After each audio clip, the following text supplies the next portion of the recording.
এখানে 2 লিটার দুধ গরম হতে দিয়েছি, 4 প্যাকেট। 4 প্যাকেটের মধ্যে 2 প্যাকেট আছে ফুল ক্রিম দুধ আর 2 প্যাকেট টোন দুধ। আমি গতকালই 6 প্যাকেট দুধ কিনে নিয়ে এসেছিলাম দোকান থেকে। তার মধ্যে 2 প্যাকেট দুধ আমি রেখে দিলাম চা কফির জন্য, সেটা লাগবে। আর 4 প্যাকেট মানে 2 লিটার দুধ বসালাম আমি পনির বানাবো বলে। আজকের খবরেই দেখছি প্রতি প্যাকেটে 1 থেকে 3 টাকার মধ্যে দাম বেড়ে গেছে। বোঝো, দুধ দিয়ে যে একটু মিষ্টি বানাবো, কিছু বানাবো, সেটাও এবার আমাদের কম করে দিতে হবে। এইভাবে আর বানানো চলবে না। দেখো দুধ ফুটে উঠেছে, এরপর আমি গ্যাস বন্ধ করে দেব। তারপর 2 মিনিট একটু ঠান্ডা করে তারপর সেটা থেকে আমি পনির বানাবো। এখন গ্যাস বন্ধ করে দিলাম। 2 মিনিট আমি একটু ঠান্ডা করে নিয়েছি দুধটা। এরপর এখানে আমি ভিনিগার আর জল মিশিয়ে একটা রেখেছি।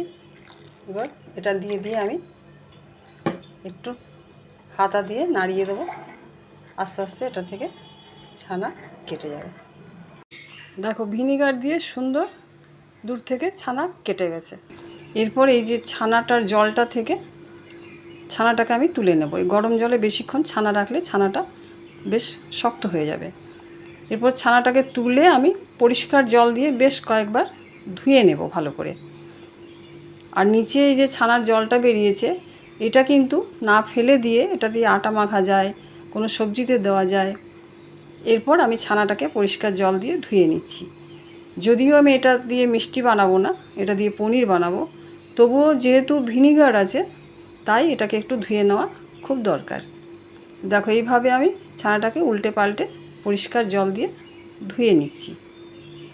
এরপর কাপড়টা চারধার থেকে ধরে একটা মুঠো করে ছানার জলটাকে কিছুটা টেনে বের করে দেব।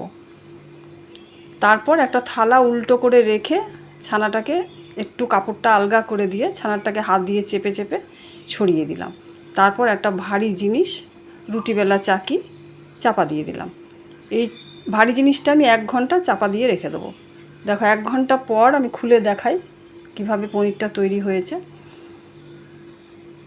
দেখো 1 ঘন্টা পর দেখতে পাচ্ছ পনিরটা কত সুন্দর জমে গেছে। তো বাড়িতে বানানো পনির কত সুন্দর হয় দেখেছো।